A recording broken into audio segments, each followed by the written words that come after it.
Well, hello there. This is Jay, and I want to talk to you a little bit about how technology can help you in diagnosing your own health problems, and a little bit about what I do or what I did at the very earliest stages when trying to figure this thing out. So, AI, get rid of all your conspiracy theories. Stop trying to worry about what it's going to know about you that you'd rather it didn't know, because those things will only serve to prevent you from uncovering the types of things that you need to uncover, the questions that need to be asked, so that you can hopefully chart the right course to your own successful cure. So I'm going to take you over to some of the tools that I use. First of all, you're going to need a calendaring system, because you're going to be entering in dates, times, places where events are going to need to. This might be your doctor's appointment, a different doctor's appointment, scanning, ultrasound, CT, PET scans, all these things, and all these places are going to get confusing. You're going to lose touch with them. So have a good calendaring system and adhere to it. In my case, I use something called Nextcloud. You might use Microsoft. It doesn't really matter. Gmail calendar. They're all good ones. They need to have reminders. It's something that is going to become part of your life.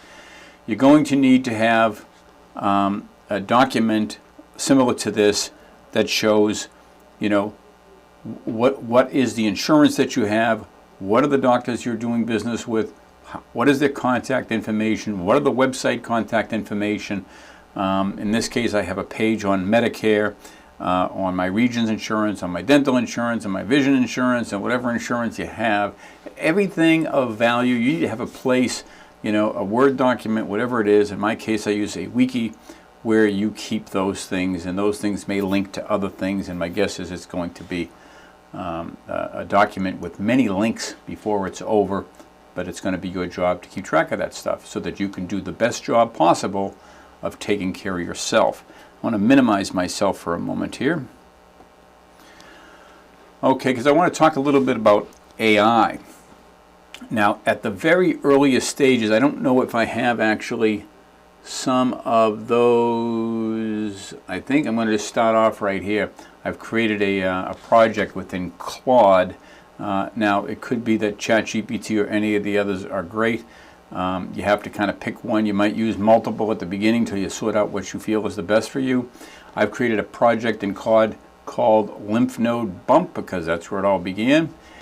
And I started off with a description: pick the brightest doctors whose mindset is, well, my grammar isn't right, to embrace the latest technology advancements in their field while having enough experience to having seen things with their own eyes over at least a 15-year period. Boy, I've got some grammatic corrections to make there. So I'm trying to search for a doctor. This is job one. I know I've got this, and it's something that's not right. I have been told it needs to be an ENT, and so I'm going down the road. And here is the first post I made 22 days ago. I'm going to need to see an ear, nose, and throat doctor. My zip code is 98221. I'm willing to travel a 20-mile range. I'm looking for a doctor who's at least 40 years old, but no older than 70, has at least 10 years of experience, has lots of good reviews online, and I go on to say I have a bump on the top of my throat and a lymph node in my throat is a little on the firm side. These have been present for 2 weeks or more. And I say I have Medicare Plan D, which includes prescriptions. I also have a Regents Bridge Plan G, and I believe this gives me a lot of flexibility in being able to pick the doctor of my choice. I want to say something about that. I am lucky enough to have Medicare. It comes free. You get Plan A, Plan B, and it covers a lot. It gets you out of trouble. But I had decided this year, for the first time, and only earlier this year, only 3 or 4 months ago, I think it was January, might even been February, where I had to make a decision: do I want to get gap insurance, which seems like an extra waste of money? Why spend an extra $300, $400 a month on insurance when you're already covered by the 80% program and whatever doctors that limits you to?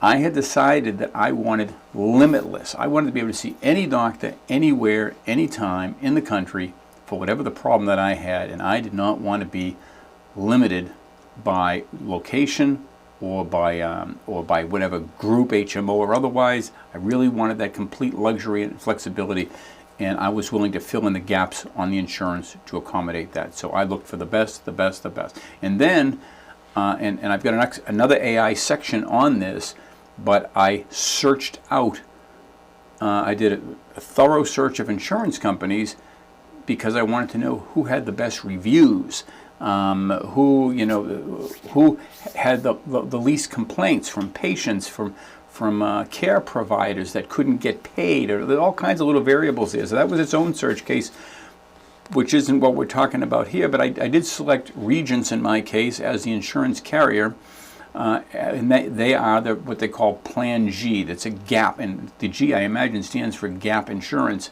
and they pick up that middle ground where Medicare does not. And this allows me complete flexibility. So I was in a position where I was able to say, now let me find the doctor of my dreams for this particular first step. And so I'm going to minimize myself again. Thanks for sharing all that data, really helpful. Let me search for an ENT specialist in your area. And it does the ENT search, and let me display the top candidates. And the funny thing about this is they have a picture of a guy under Dr. Kevin Harris who is not Dr. Kevin Harris. That's not his photo. And I don't like his looks. Sorry, whoever you are, but it's not the trusting face. And in the image it says Gary Johnson, so that's Gary Johnson. Gary, sorry. Maybe it's the beard, I don't know what it is, but I really didn't like that look. So but I dug in because it was a top pick. 4.3 rating. I don't know if that was Harris's rating or Johnson's rating, but right in anacortes, 28 years experience, board certified, accepts Medicare, rated 4.8, 71 reviews, which is a different rating than that picture has, and gives me the phone number and so on. So top pick, Dr. Kevin Harris. So I go down the line, runner up, and we give it some more. So then we get down the list, and it talks about a note on my symptoms, talks about Dr. Harris and all that kind of stuff. And let's see, I think I asked a question. What imaging do you typically order first for a presentation like mine? CT, MRI, or PET? So I'm trying to learn about these things. And great question. What you want to hear? CT with contrast of the neck. So I'm trying to arm myself with what are the things I'm expecting from this doctor-patient relationship. Do you perform FNA biopsy in office? What you want to hear is yes, they're capable of doing that. So there's a lot of important intel, things I would never know about that it's giving me. Red flags, vague answers like we cross that bridge when we come to it, and no specific name or institute. There's a lot of suggestions of red flags for a doctor. Does he mention tumor board? Evidently, tumor board is something of value when you're going through something like I might be going through. And so it whittled that down. Now I then did my own search on Dr. Harris, and I found this guy who looks a lot nicer. Yeah, but that's not the criteria, right? We know that. But the reviews on the side here, see, I'm in the way, 4.8, 5-star, 73 reviews. I will certainly be adding my 5-star review to this guy, and it gives me the background on him, and I'm able to dig in on that doctor. So I had the luxury of selecting my own doctor based on my research, both on Claude Code as well as Google. So that was really step one. Now, I already had a family physician, John Peterson, at Island Health here in Anacortes, and I scheduled the first appointment with him, and I simultaneously scheduled an appointment with the ENT. So I was proactive in that process, because normally the normal procedure would have been go to the local doctor, let him look at it, he'll order whatever he needs to order, and if he thinks I need an ENT, he will create a referral to an ENT. That's the normal way. But because AI has already told me I'm going to end up needing an ENT, my dentist had already shared with me that I should see an ENT. I decided to be proactive on that. And when I showed up at my doctor, my general physician, and he looks at this, and he orders an ultrasound at that point for the head and neck, and he says, I'm gonna refer you to an ENT. And I said, well, I've already got that covered, and I've got an appointment, which was only like 4 days away from then, 5 days a week. He says, really? You already have. He said, and they accepted you without a referral? And I said, yeah. I explained to them the situation, and that my dentist had indicated I needed an ENT, and anyway, they did, yeah. So he was a little bit surprised, and I told him I dug into AI, and I was looking up the information, and that's how I found the ENT. And he replied with something like, "Oh, you spend too much time on that stuff," which tells me something right away. If when a person writes off AI, or they could be intimidated by it, they could be writing it off, but or they could just not be aware of the benefit that's there, and a lot of people are not. It's still fairly new. An older generation, some people, as you know in your own walk of life, are pro-technology. Some people are anti-technology, ambivalent, conspiracy theorists, pick your type. They're just humans, but I certainly knew that I couldn't rely on him for AI type. As a cutting edge, I'm paying attention to everything that's going on, for him to even say that. Great guy, love him, great bedside manner. I'll continue to use him, but this kind of stuff, my life depends on. I need to search it out on my own. So let's go ahead and go down this list of things that I used AI for at the early stages. So Dr. Harris, I found out, no longer works out of Anacortes, which is where I live. Initially, I was looking for somebody a little bit closer, and I want to know why he's not in Anacortes anymore. Why is he now only in Mount Vernon? I don't know if he's been pushed out because of a problem.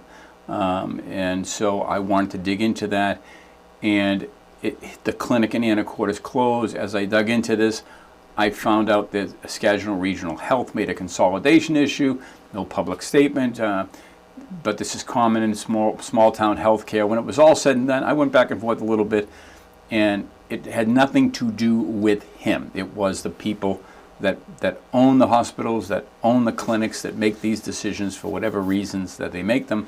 And so that was all there was to that. So I had no worry about why he doesn't work in Anacortes anymore. And then HPV status. So this was a question I had.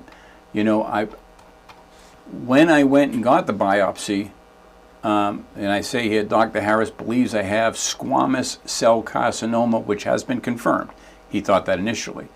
It was unknown at present if it is HPV positive. A biopsy has been taken and sent for analysis. What are the ramifications of HPV positive versus not? I had no idea, right? I'm a layperson. You throw doctor throws an acronym at me. I could tell he thought it was better, but I didn't know why, and he did not, think to tell me why. And a lot of that's probably like computer people. We talk to customers every day, and there's this new computer terms for all kinds of things, and as technicians, we have to be careful not to talk over the customer's head, but to slow that one down, describe what the heck we're talking, because plenty of times we hear, well, you may as well be talking Greek to me, and I have to caution my staff to break that down for them. Okay, so that's an important question, and HPV status will significantly shape both your prognosis and likely treatment approach. And I have substantial high-quality information. Let me synthesize it. Why HPV status matters so much. And they are considered two largely distinct cancers despite the historical or histological similarities. And we won't get into all the science here, but I will tell you, here it says HPV positive, never smoked, which I'm not, I have smoked, 90 to 92% survival. HPV positive smoker, 65 to 70% survival. And I fall into that in between. I haven't smoked since I was 31 years, so it's been 35 years ago since I've smoked, but I have smoked, and I'm finding out that does matter. They measure it in pack years, so how many packs a day over a period of years, and they have a little formula, they call it pack years. So It says HPV positive gives me something like an 80% 2-year disease-free survival versus 40% for HPV negative. So big difference, twice as likely to not survive if it's HPV negative, and smoking being a major influence and so on. Well, I've since found out, of course, that it was HPV positive based on the biopsy, and you can imagine that was a very good day for me. I don't think I could ever have been so happy to hear that I was HPV positive, but I knew that that gave me a better chance. There may be certain treatments that aren't available to me that might have been otherwise, and vice versa, but it's a good thing. And let's go down this. Tonsil and neck is a classic presentation. This goes on, now that I've told it that it is squamous cell carcinoma, it talks about tonsil and neck node being a classic presentation. So what I have is a classic presentation. And it goes on to say that thousands, an oncologist or clinic oncologist environment would have likely seen thousands of this particular type of thing. So it is going to be a high likelihood of solid treatment and so on, depending, of course, on the stage and all that kind of stuff. And it gives me some history, talks about the old days. They used to be treated the same, and you can dig into that. I'm not going to read this whole thing, but now they're treated very differently. Reframing, right tonsil with an epsil enlarged neck node, patient researching, prototypical presentation of modern HPV positive oropharyngeal cancer in North America. It's the cancer that's been rising in incidence among middle-aged men for the past 2 decades, and it's the cancer that has driven essentially all the de-escalation research in the field. There's no scenario where this is a presentation oncology hasn't seen thousands of times before. And if it is HP positive, which it is, it's one of the best prognoses in head and neck oncology, with active research into making it less toxic without sacrificing cure rates. Less toxic in this case, I have learned, means they can radiate the hell out of things and cut things out to where you cannot swallow the same way that you used to swallow. That goes away. It changes forever. And there are other things in there that can happen that can change you forever. And so they're trying to approach this in ways that are less toxic. There are some things that are unavoidable and that will not be the same forever as part of that treatment. But if it's negative, it requires full intensity treatment and a broader workup, though still very treatable, and identify a nodal environment rather than disseminated disease, depending on whether it is localized and identifiable nodals, which mine is. So the biopsy will clarify what path you're on, and then it goes on to say, standard caveat, I'm not a physician, and Dr. Harris will have access to the physical exam, and so on. So that's a little background on me as a patient, or you as a patient. We don't know anything about these acronyms or these things that we hear. Write them down, make a note, ask the questions, educate yourself, so you really know. In my case, that meant I know I was hoping for HPV. I'm sitting there in the middle of, waiting for the biopsy to come back and not knowing what the result's going to be. That was a tricky period. A little bit of depression sinking in, not knowing what the future holds, all that, and that this gave me hope when that final came forward. So mobile hospital via PET scanning. This was kind of an interesting one. So the doctor wants to know, where do you want to go to get your PET scan? That's a full body scan. And I'm like, well, Anacortes is closer, of course, but whichever one gets me in the fastest is the one that I want to go to. He said, well, Mount Vernon is probably going to get you in faster based on what I know. So let's go ahead and do that. So he made the appointment for May 6th. Well, in the background, I said, May 6th is 8 days away. Every day counts, right? It's just growing. However small, it's growing with the downtime. So I call the local island hospital and I ask them if they can get me in on a PET scan. Call the digital imaging department. that's what the doctor's supposed to do, right? I mean, my doctor's Harris, great. Glad he made the appointment. 8 days is great. No real complaints. But I'm doing things that patients normally don't do on their own because I've got the aid of AI and I'm trying to be proactive in my own health.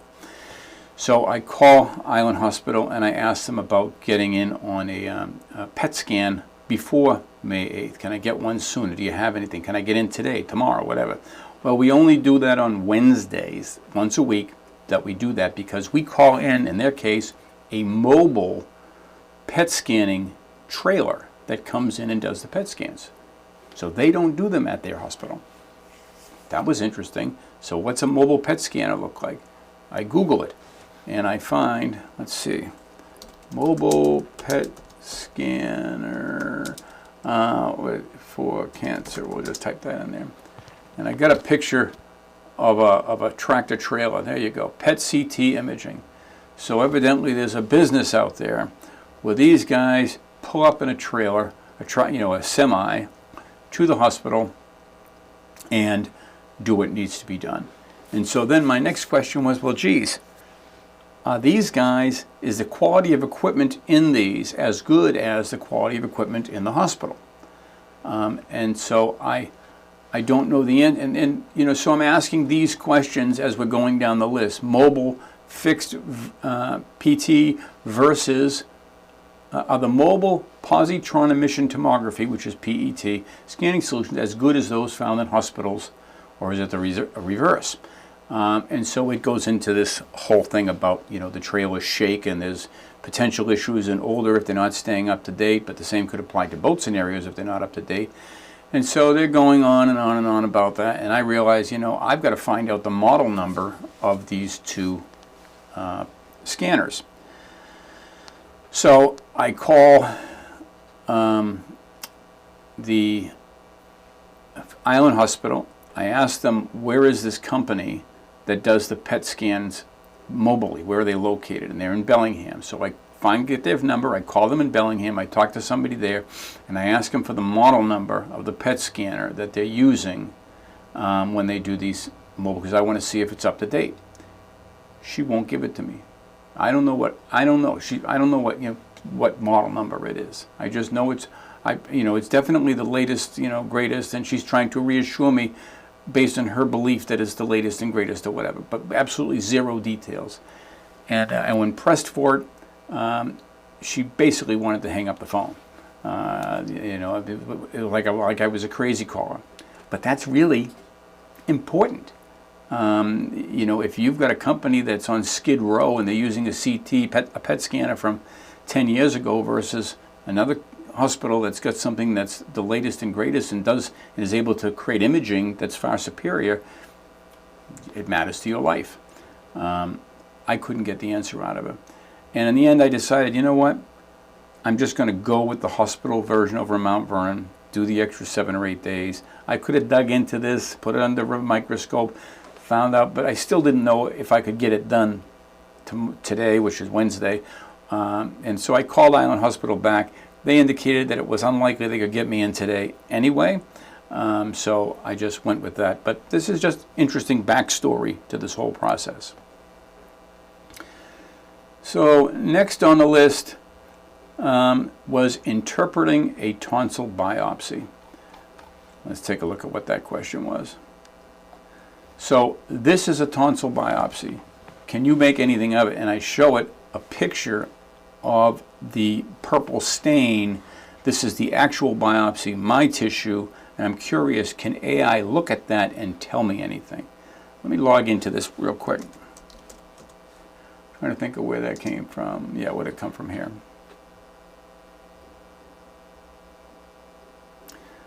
Okay, this is my behind the scenes thing. And this is my next scheduled thing, which is the PET neck to mid-thigh injection, which is they're going to scan that whole region. I guess they got to give me injections with probably an iodine solution or something to make things more visible. And let's see, test results. That'll be it. Pathology tissue. Okay, so here is the final diagnosis, and we'll go down that a little bit. It talks about, a lot of this is medical terminology that I don't know enough about. I actually don't think I ever saw the term HPV. They have something else that refers to that, and here you see P40 positive, and I think it was the P16 that was what they ultimately distilled as HPV positive. So evidently I've downloaded one of this before, but I'll download it fresh. Final diagnosis, and there it is for you to read. I won't go through every single line item here, and this is probably the one right here that counts. Unfortunately, they didn't give me a really large native, image that I could bring into an AI. I think if I had something that was better resolution, I might have been able to get more information there. And it's very detailed, microscopic, and these markers, which are the cancer markers, I'm guessing. And the purple dye is what made those visible in the lab environment. And this gives a description of the actual procedure. The stains are performed only when necessary for complete and accurate diagnosis. And so I had them look at that, and it does give me some detail on what this is. A lot of information, actually, as well as some things that it can't tell me. I uploaded this report. As I say, this whole conspiracy theory, you don't want your stuff out there. It'll only work against you. Give it to them. Sacrifice yourself to the AI gods, and know that you're able to have a full dialogue on what the results are. And then, Jay, I'm so sorry. This is a serious diagnosis. I want to give you a careful, honest read of what the report says, including the parts of what comes next. And it gives me very solid detail.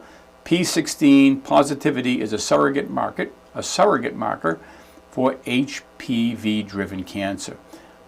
So this is where it confirms to me, that it is HPV positive, and fundamentally different disease than an HPV negative neck and cancer, despite looking similar under the microscope. This explicitly says the lesion extends to the base of the biopsy, meaning the pathologist couldn't see the bottom of it because the tissue sample ended before the tumor did. And the depth of the invasion is less central to staging cancer than it is in the oral cavity. What will matter more is imaging to access tumor size, nodal environment, and involvement in any distant spread. Much of that's going to come from the PET scan that I've got coming up next week. This is a diagnostic biopsy, not a staging workup. It establishes what it is, which was important. The size of the primary tumor, T stage, where the lymph nodes are involved, N stage, and since HPV plus tonsil cancers very commonly present with neck nodes, which we know we have one of those, whether there's any distant spread, M stage, full extent of the local invasion. So these two are still unknowns. And it talks about things that I might talk to the doctor about moving on. And it talks about possibilities. It talks about treatment location options. Fred Hutch out of Seattle versus something else. There's a wide variety of important information. It talks about the tooth that I had pulled. And that when I have a PET scan, I'm going to want to make sure they know a tooth was pulled, because otherwise that'll show up as an area that will fill with the whatever the solution is to highlight that, and they don't want to confuse that with a possible tumor area. It's just where the tooth was pulled, and repair is being done naturally. So a lot of important information there. This is quite long. I can't go through the whole thing. It would just take too long on this video, but it was, in fact, a great read. So basically interpreting a tonsil biopsy, and a lot of important information about what do we do next. Now, this next one relates directly to what you're watching, it. YouTube channel strategy for the cancer journey. So I decided I wanted to create a YouTube channel. Other people have done it. I think it's good from a therapeutic standpoint for me to share this with others. It's good for me to not have to talk about all these things individually with everybody. And it's good to a wide variety of people that might stumble on this online in trying to navigate some of these same roads themselves. This AI stuff that I'm giving to you right now is not, everybody doesn't know that. I own a computer store. I'm in IT up to my eyeballs. And so this is a natural go-to for me that everybody should be taking advantage of. And they don't need to have a medical AI place. Obviously, there's great information coming off of standard AI right here in the case of Claude and possibly, and certainly all the others. There's, just to make mention, I would be using ChatGPT, Claude, Grok. Honestly, I haven't found them to be as good, but you may have different results. And Gemini, but Manus, which is owned by Facebook, MANUS, they used to be a company out of China. They were bought by Facebook. Very, very good solution to dig in on this stuff as well. And I don't know that Manus wouldn't be better than Claude. And these are just my observations, my opinions based on my experience with them. So I asked them, you know, I'm going to create a YouTube playlist that chronicles my journey, learning I have cancer, from learning I have cancer onward. It will talk about the real world realities of running a business, chasing dreams, the realities of my life through my lens. Do you think I'm better to create a new channel or use my existing business channel, CompuMatter, which already has 4,000 subscribers? Credibility is important. Revenue generation will also be important because you can make money from, if it turns out to be successful, and a lot of people do look at it, you get paid by YouTube. And my guess is I'm going to need the money. So that's a good thing. You know, there's a good chance that I won't, you know, I won't be working, I'm guessing, at times when I'm going through treatment, and so all this stuff matters. So it talks about the case for a new channel, you know, the case for CompuMatter versus a unique new channel and its honest take. And all things considered, I decided to create this new channel. It's just based on my name, Jay Lepore. It's not tied into CompuMatter, and because I think on some level, it looks like a tie-in that is, you know, money motivated because I'm putting it in the CompuMatter channel. So I think from that standpoint, more than anything, I decided not to tie that in. This will stand on its own, you know, and it'll either be of value to people or it won't be. But it's, I say, it's value to me as from a therapeutic sharing standpoint, and it'll be of value to those closest to me and my family. And time will tell if other people in the world find this to be of value as well. Let's see. So I think that is it. So it suggested go with Jay Lepore instead of the others that had 2 or 3 channels that had subscribers. And in retrospect, you know, I felt the same way as I thought through this. So here we are. And that's it. That's the end of this video. That just gives you some background and, you know, how I am proactive in the process of trying to save my own life at the very earliest of stages, because it is the very earliest of stages that really matter most. I don't want things staggered months down the road. Now let's share a little bit about where I've been lately. Yesterday I got my ultrasound, and I had them specifically focus on the thyroid area. And let's just talk about another failure. Island Hospital, they have their own charting area similar to my chart, but specific to them. And I had messaged my doctor twice, making him aware that that my ENT wanted this ultrasound to be focused on my thyroid because the CT scan showed an enlarged thyroid, and we needed to rule out the possibility that there's something going on there. And I never got an answer back from that doctor. Now, that doesn't mean it's the doctor's fault. It could be the technology's fault. The doctor has an assistant. The assistant's on vacation. My girlfriend partner is a doctor herself, and you know, she's explaining to me some of these other failures. But you know, from a patient standpoint, if I didn't have IT savvy, if I wasn't proactive in my own health, that'd have been a ball drop. I would have got an ultrasound on my head and neck. It would not have isolated the thyroid, and I've decreased my chances along the way. So I ended up in front of the ultrasound specialist, and he, good guy. I don't know what his name was. He gave me a card. I don't know if that's him or not. No, that's just to the department as a whole. He asked me right up front, so Jay, tell me what's going on, so that it could help him zero in on things. And then I explained to him this thing with the ENT, and they wanted me to focus on the thyroid because they already got a CT scan. They've already got enough information. They don't need to. They already know. They got a biopsy. They know what's going on there, but they don't know what's going on in that thyroid, and they want this ultrasound to be projected in that area. And after having given him that information, he looked at his own. I'm looking at it myself. He's looking at it on his computer screen. He says, "Yeah, this says do a head and neck." He says, "But based on what you're telling me, that's what we're going to do." And so he put the lubrication. I laid down horizontal. Tilt this way, tilt that way, and each time it put the gel on there just like you would, I guess, with a pregnancy situation, and did the movement back and forth. And it was kind of fun. When I turned this way, I could see his screen. I could see the ultrasound itself, which I enjoy the science and all of this. I get something out of that. And so when it was done, I was grateful. So those results come back today or tomorrow. We'll see what they see on that thyroid.